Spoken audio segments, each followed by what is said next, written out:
ഇന്ന് മെയ് 26 ഏറ്റവും ലേറ്റസ്റ്റ് ആയിട്ടുള്ള കറണ്ട് അഫേഴ്സുമായി ജെഡിസ് കറണ്ട് അഫേഴ്സ്. ഓരോ ദിവസവും നമ്മൾ കറണ്ട് അഫേഴ്സിന് വേണ്ടി സമയം മാറ്റിവെക്കുകയാണെങ്കിൽ നമുക്കുണ്ടാകുന്നൊരു മാറ്റമുണ്ട്. പുതിയ പുതിയ കാര്യങ്ങൾ അറിയുന്തോറും ഉണ്ടാകുന്നൊരു കോൺഫിഡൻസ് ഉണ്ട്. അത് വേണമെങ്കിൽ നമുക്ക് ആവശ്യം സമയമാണ്. എന്നും നമ്മൾ സമയം കണ്ടെത്തുകയാണെങ്കിൽ നമുക്ക് വിജയിക്കാൻ സാധിക്കും. ഇന്ന് മെയ് 26 നമുക്ക് ഇന്നത്തെ ലേറ്റസ്റ്റ് ആയിട്ടുള്ള കറണ്ട് അഫേഴ്സിലേക്ക് പോകാം. ഒരു ന്യൂസ് ഹെഡിംഗ് ആണ് bypoll in Kerala on June 19, result on June 23. June 19 കേരളത്തിൽ ഉപതെരഞ്ഞെടുപ്പ്, ജൂൺ 23 ഫലം. കേരളത്തിൽ ബൈ ഇലക്ഷൻ വരികയാണ് ഈ വരുന്ന ജൂൺ 19. ഇതിന് ഫലം പ്രഖ്യാപിക്കുന്നത് ജൂൺ 23. എത്ര സംസ്ഥാനങ്ങളിലാണ് ഇലക്ഷൻ കമ്മീഷണർ ബൈ ഇലക്ഷൻ പ്രഖ്യാപിച്ചിട്ടുള്ളത്? എത്ര സീറ്റിന് വേണ്ടിയുള്ള ബൈ ഇലക്ഷൻ ആണ് ഈ വരുന്ന ജൂൺ 19 നടക്കാൻ പോകുന്നത്? നമുക്ക് ഈ കറണ്ട് അഫേഴ്സിന്റെ ഡീറ്റെയിൽസിലേക്ക് പോകാം. 4 സംസ്ഥാനങ്ങളിലെ എത്ര സീറ്റുകളിലേക്കാണ് തിരഞ്ഞെടുപ്പ് കമ്മീഷൻ 2025 ജൂൺ 19 ഉപതിരഞ്ഞെടുപ്പ് പ്രഖ്യാപിച്ചത്? 5 സീറ്റുകൾ. വരാൻ പോകുന്ന ജൂൺ 19 4 സംസ്ഥാനങ്ങളിലായിട്ട് 5 സീറ്റിന് വേണ്ടിയുള്ള ഇലക്ഷൻ ആണ് നടക്കാൻ പോകുന്നത്. ഇത് ഇലക്ഷൻ കമ്മീഷൻ പ്രഖ്യാപിച്ച് ഇന്നലെയാണ് പ്രഖ്യാപിച്ചിട്ടുള്ളത്. അതായത് വരാൻ പോകുന്ന ജൂൺ 19 ഇലക്ഷൻ, ഇതിന്റെ ഫലപ്രഖ്യാപനം നടക്കാൻ പോകുന്നത് ജൂൺ 23 2025 ജൂൺ 19 കേരളത്തിലെ ഏത് നിയമസഭാ സീറ്റിലേക്കാണ് ഉപതെരഞ്ഞെടുപ്പ് നടക്കുക? നിലമ്പൂർ. വരാൻ പോകുന്ന ജൂൺ 19 ഈ ദിവസമാണ് കേരളത്തിൽ ബൈ ഇലക്ഷൻ. നിലമ്പൂർ അസംബ്ലിയിലേക്കുള്ള ഇലക്ഷൻ ആണ് നടക്കാൻ പോകുന്നത് ജൂൺ 19.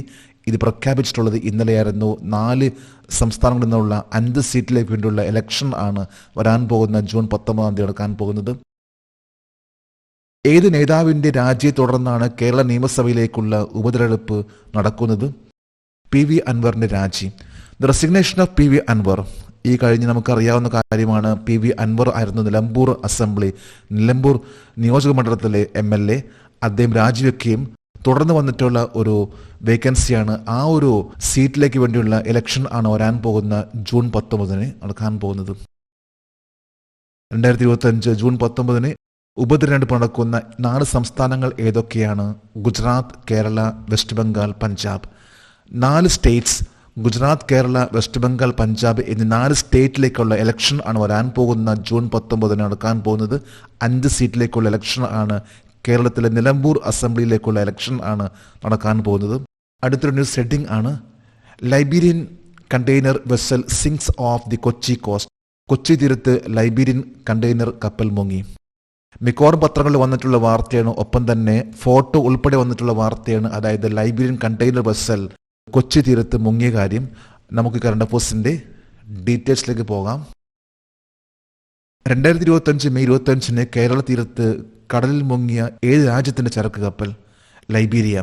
ലൈബീരിയ എന്ന രാജ്യത്തിന്റെ ചരക്ക് കപ്പലാണ് ഈ കഴിഞ്ഞ ദിവസം, അതായത് മെയ് 25 മുങ്ങിയിട്ടുള്ളത്. ഇത് കൊച്ചി തീരത്താണ് മുങ്ങിയിട്ടുള്ളത്. ലൈബീരിയ എന്ന രാജ്യം ഇത് വെസ്റ്റ് ആഫ്രിക്കയിലെ രാജ്യമാണ്. അമേരിക്കയുടെ സഹായത്തോടു കൂടിയാണ് ലൈബീരിയ ഒരു സ്വതന്ത്ര രാജ്യമായിട്ട് മാറിയിട്ടുള്ളത്. ലൈബീരിയ എന്ന് പറയുമ്പോൾ സ്വതന്ത്രയുടെ നാട് എന്നറിയപ്പെടുന്ന ഈ രാജ്യത്തിന്റെ കപ്പലാണ് ഇന്നലെ കൊച്ചി തീരത്ത് മുങ്ങിയിട്ടുള്ളത്. 2025 മെയ് 25 കേരള തീരത്ത് കടലിൽ മുങ്ങിയ ലൈബീരിയയുടെ ചരക്ക് കപ്പലിന്റെ പേരെന്താണ്? MSC Elsa 3. MSC എൽസ 3 എന്നറിയപ്പെടുന്ന ചരക്ക് കപ്പലാണ്, അതായത് കാർഗോ ഷിപ്പ് ആണ് ഇന്നലെ മുങ്ങിയിട്ടുള്ളത്. ഞായറാഴ്ച മെയ് 25 മുങ്ങിയിട്ടുള്ളത്. 2025 മെയ് 25 കേരള തീരത്ത് കടലിൽ മുങ്ങിയ ലൈബീരിയൻ കാർഗോ കപ്പലിന്റെ എത്ര കണ്ടെയ്നറുകൾ ഉണ്ടായിരുന്നു? 640 കണ്ടെയ്നേഴ്സ്. 640 കണ്ടെയ്നേഴ്സ് അടങ്ങുന്ന ആ കപ്പൽ 24 ക്രൂസ് ആണ് ഉണ്ടായിരുന്നത്. 24 ക്രൂസിൽ 21 ക്രൂസിനെ ഉടൻ തന്നെ രക്ഷപ്പെടുത്തുകയും അതിനുശേഷമാണ് പിന്നെ മറ്റ് 3 ക്രൂസിനെ രക്ഷപ്പെടുത്തിയിട്ടുള്ളത്. ഇതിൽ ഇന്ത്യൻ കോസ്റ്റ് ഗാർഡാണ് ഏറ്റവും വലിയ പങ്ക് വഹിച്ചിട്ടുള്ളത്. ഒപ്പം ഇന്ത്യൻ നേവിയുടെ സുജാത എന്ന് പറയുന്ന കപ്പലാണ് ഇതിനു വേണ്ടി തന്നെ ചുക്കാൻ പിടിച്ചിട്ടുള്ളത്. 640 കണ്ടെയ്നേഴ്സ് അടങ്ങുന്ന ഒരു കപ്പൽ ആയിരുന്നു ഇത്. വരാൻ പോകുന്ന ഭീഷണി എന്ന് പറയുമ്പോൾ എണ്ണ ചോർച്ച. ഈ കപ്പലുണ്ടായിട്ടുള്ള എണ്ണ, അതുപോലെ തന്നെ ചില കെമിക്കൽസ് അടങ്ങുന്ന കണ്ടെയ്നേഴ്സ് ഉള്ള ഈ ഒരു കപ്പൽ ഇത് തീരപ്രദേശത്ത് ഒരു ഭീഷണി ആകും എന്നാണ് പറയപ്പെടുന്നത്. അടുത്തൊരു ന്യൂസ് ഹെഡിംഗ് ആണ് India ended with a runner up finish at the Malaysia Masters super 2025. Malaysia Masters super 2025 India 2ാം സ്ഥാനത്തോടെ ഫിനിഷ് ചെയ്തു. ഈ കഴിഞ്ഞ ദിവസമായിരുന്നു Malaysia Masters super 2025 badminton tournament. ഈ ബാഡ്മിൻ്റൺ ടൂർണമെൻറ്റിൽ ഇന്ത്യ 2ാം സ്ഥാനത്തേക്ക് എത്തി. ആരാണ് ഇന്ത്യക്ക് വേണ്ടി രണ്ടാം സ്ഥാനത്തുള്ള ആ നേട്ടം കൈവരിച്ചിട്ടുള്ളത്? നമുക്ക് കറണ്ട് അഫയേഴ്സിന്റെ ഡീറ്റെയിൽസിലേക്ക് പോകാം. മലേഷ്യ ഓപ്പൺ 2025 ഫൈനലിൽ പരാജയപ്പെട്ട ഇന്ത്യയിൽ നിന്നുള്ള പ്രൊഫഷണൽ ബാഡ്മിന്റൺ കളിക്കാരന്റെ പേര് കിഡംബി ശ്രീകാന്ത്. കിഡംബി ശ്രീകാന്ത് ഇന്ത്യയിലെ പ്രൊഫഷണൽ ബാഡ്മിന്റൺ പ്ലെയറാണ്. ഇദ്ദേഹമാണ് മലേഷ്യ ഓപ്പൺ 2025 എന്ന മത്സരത്തിൽ റണ്ണേഴ്സപ്പ് ആയിട്ടുള്ളത്. മലേഷ്യ മാസ്റ്റേഴ്സ് 2025 ഫൈനലിൽ ആരാണ് വിജയിച്ചത്? Li Shifeng, China. ചൈനക്കാരനായിട്ടുള്ള ലീ ഷിങ് ഫെങ് ആണ് കിഡംബി ശ്രീകാന്തിനെ പരാജയപ്പെടുത്തിക്കൊണ്ട് മലേഷ്യ മാസ്റ്റേഴ്സ് 2025 ഫൈനൽ കിരീടം കരസ്ഥമാക്കിയിട്ടുള്ളത്.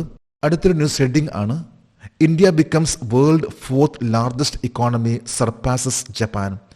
ജപ്പാനെ മറികടന്ന് ലോകത്തിലെ 4ാമത്തെ വലിയ സമ്പദ് വ്യവസ്ഥയായി ഇന്ത്യ മാറി. മിക്കവാറും പത്രങ്ങളിലെ മെയിൻ പേജിൽ വന്നിട്ടുള്ള ഒരു വാർത്തയാണ്, അതായത് ഇന്ത്യ 4ാമത്തെ ലാർജസ്റ്റ് ഇക്കോണമി ആയി മാറിയിട്ടുള്ള കാര്യം. ഇന്ത്യ സർപാസസ് ജപ്പാൻ, ഇന്ത്യ ജപ്പാനെ മറികടന്നു.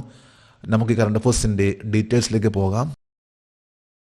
നീതി ആയോഗ് ചീഫ് എക്സിക്യൂട്ടീവ് ഓഫീസറുടെ അഭിപ്രായത്തിൽ ജപ്പാനെ മറികടന്ന് ഏത് രാജ്യമാണ് 4ാമത്തെ വലിയ സമ്പദ് വ്യവസ്ഥയായി മാറിയത്? ഇന്ത്യ. ഇന്ത്യയാണ് ഇപ്പോൾ ലോകത്തിന് പറയുമ്പോൾ 4ാമത്തെ ദ ലാർജസ്റ്റ് ഇക്കോണമി എന്ന് പറയുമ്പോൾ അതിപ്പോൾ ഇന്ത്യയായിട്ട് മാറിയിരിക്കുകയാണ്. ഇക്കാര്യം അറിയിച്ചിട്ടുള്ളത് നീതി ആയോഗിന്റെ ചീഫ് എക്സിക്യൂട്ടീവ് ഓഫീസർ ആണ് ഇക്കാര്യം അറിയിച്ചിട്ടുള്ളത്.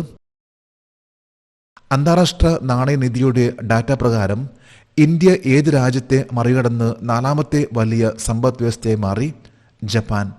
ജപ്പാനെ മറികടന്നാണ് ഇന്ത്യ 4ാമത്തെ ഏറ്റവും ലാർജസ്റ്റ് ഇക്കോണമിക്കൽ കൺട്രി ആയിട്ട് മാറിയിട്ടുള്ളത്. ഇന്നിപ്പോൾ ഇന്ത്യ സമ്പദ് വ്യവസ്ഥയിൽ തന്നെ ഏറ്റവും ടോപ്പ് ലെവൽ വന്നുകൊണ്ടിരിക്കുന്ന രാജ്യമായിട്ട് മാറിക്കൊണ്ടിരിക്കുകയാണ്. നീതി ആയോഗിന്റെ ചീഫ് എക്സിക്യൂട്ടീവ് ഓഫീസർ ആരാണ്? BVR സുബ്രഹ്മണ്യം. BVR സുബ്രഹ്മണ്യം അദ്ദേഹമാണ് നീതി ആയോഗിന്റെ ചീഫ് എക്സിക്യൂട്ടീവ് ഓഫീസർ. അദ്ദേഹമാണ് അറിയിച്ചിട്ടുള്ളത്, അതായത് ഇന്ത്യ ജപ്പാനെ മറികടന്നുകൊണ്ട് 4ാമത്തെ ദ ലാർജസ്റ്റ് ഇക്കോണമി, 4ാമത്തെ വലിയ സമ്പദ് വ്യവസ്ഥയായിട്ട് മാറിയൊരു കാര്യം. അന്താരാഷ്ട്ര നാണയനിധിയുടെ ഡാറ്റ പ്രകാരം ഏറ്റവും വലിയ സമ്പദ് വ്യവസ്ഥകളിൽ ഏറ്റവും മുന്നിലുള്ള 3 രാജ്യങ്ങൾ ഏതാണ്? US, China, Germany. ഇപ്പോൾ US ആണ് ഏറ്റവും ടോപ്പ് ലെവലിൽ, 2ാം സ്ഥാനത്ത് ചൈന, 3ാം സ്ഥാനത്ത് ജർമ്മനി, 4ാം സ്ഥാനത്ത് ഇപ്പോൾ ഇന്ത്യയാണ്, 5ാം സ്ഥാനത്ത് ജപ്പാൻ. അടുത്തൊരു ന്യൂസ് ഹെഡിംഗ് ആണ്, historic scale on Everest, joint national mountaineering team scales Mount Everest. എവറസ്റ്റിൽ ചരിത്രപരമായ നേട്ടം, സംയുക്ത ദേശീയ പർവ്വതാരോഹ സംഘം എവറസ്റ്റ് കീഴടക്കി. 3 ഇൻസ്റ്റിറ്റ്യൂട്ടിൽ നിന്നുള്ള ഇൻസ്ട്രക്ടേഴ്സ് അവർ അടങ്ങുന്നൊരു ടീം ആദ്യമായിട്ട് എവറസ്റ്റ് ആ ഒരു സംയുക്ത ടീം കീഴടക്കിയ ഒരു കാര്യമാണ് ഈ ഒരു കറണ്ട് അഫയേഴ്സിന്റെ ഹെഡിംഗ്. നമുക്ക് ഈ കറണ്ട് അഫയേഴ്സിന്റെ ഡീറ്റെയിൽസിലേക്ക് പോകാം. 2025 മെയ് 23 എവറസ്റ്റ് കൊടുമുടി കീഴടക്കിയ സംയുക്ത പര്യവേക്ഷണ സംഘത്തിൽ എത്ര സ്ഥാപനങ്ങൾ ഭാഗമായിരുന്നു? 3 സ്ഥാപനങ്ങൾ.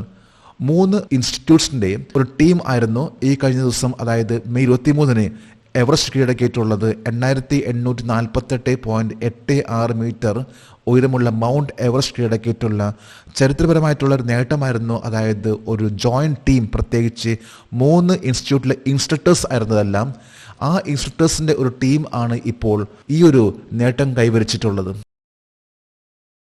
ഏത് 3 പർവ്വതാരോഹണ സ്ഥാപനങ്ങളിലെ ഇൻസ്ട്രക്ടർമാർ സംയുക്തമായിട്ട് എവറസ്റ്റ് കീഴടക്കി? JIMWS Pahalgam, NIM Uttarkashi, HMI Darjeeling. JMI and WS എന്നാൽ Jawahar Institute of Mountaineering and Winter Sport. Jawahar Institute of Mountaineering and Winter Sports Pahalgam, Nehru Institute of Mountaineering NIM, Himalayan Mountaineering Institute HMI Darjeeling. ഡാർജിലിംഗിലുള്ള ഹിമാലയൻ മൗണ്ടനറിംഗ് ഇൻസ്റ്റിറ്റ്യൂട്ടും ഉത്തരകാശിയിലുള്ള നെഹ്റു ഇൻസ്റ്റിറ്റ്യൂട്ട് ഓഫ് മൗണ്ടനറിംഗും പഹൽഗാമിലുള്ള Jawahar Institute of Mountaineering and Winter Sports അടങ്ങുന്ന ഈ ഒരു institute ആണ് മെയ് 23 എവറസ്റ്റ് കീഴടക്കിയിട്ടുള്ളത്. ഇന്നത്തെ കറണ്ട് പോസ്റ്റിലെ last heading, world thyroid day, ലോക തൈറോയ്ഡ് ദിനം ആചരിച്ചു. ഏത് ദിവസമാണ് ലോക തൈറോയ്ഡ് ദിനം ആചരിക്കുന്നത്? എല്ലാ വർഷവും. നമുക്ക് കറണ്ട് പോസ്റ്റിന്റെ ഡീറ്റെയിൽസിലേക്ക് പോകാം. എല്ലാ വർഷവും ഏത് ദിവസമാണ് ലോക തൈറോയ്ഡ് ദിനം ആചരിക്കുന്നത്? May 25. May 25 world thyroid day ആയിട്ട് എല്ലാ വർഷവും ആഘോഷിക്കുന്നത്. ഇന്നലെയായിരുന്നു മെയ് 25, ഇന്നലെയായിരുന്നു വേൾഡ് തൈറോയ്ഡ് ഡേ. 2025 ലോക തൈറോയ്ഡ് ദിനത്തിന്റെ പ്രമേയം എന്തായിരുന്നു? Thyroid disease and artificial intelligence, thyroid രോഗവും കൃത്രിമ ബുദ്ധിയും എന്ന ഒരു പ്രമേയം ആണ് 2025 വേൾഡ് തൈറോയ്ഡ് ഡേയുടെ തീം. നമ്മളിന്ന് കറണ്ട് അഫേഴ്സും ജനറൽ നോളജും അടങ്ങുന്ന 17 ക്വസ്റ്റ്യൻസ് ആൻഡ് ആൻസേഴ്സ് ആണ് ഇവിടെ ഡിസ്കസ് ചെയ്തിട്ടുള്ളത്. ഓരോ പ്രാവശ്യം ഇതുപോലെ തന്നെ നമ്മൾ ഡിസ്കസ് ചെയ്യുകയാണെങ്കിൽ നമുക്ക് നല്ല മാറ്റങ്ങൾ ഉണ്ടാകും. ജഡ്സ് കറണ്ട് അഫേഴ്സിന്റെ ഇന്നത്തെ ഈ വീഡിയോ കണ്ടിട്ട് ഇഷ്ടപ്പെട്ടെങ്കിൽ ഈ ചാനൽ സബ്സ്ക്രൈബ് ചെയ്യാനും ഷെയർ ചെയ്യാനും മറക്കരുത്. നമുക്ക് നാളെ വീണ്ടും പുതിയ കറണ്ട് അഫേഴ്സുമായിട്ട് കാണാം. Thank you very much.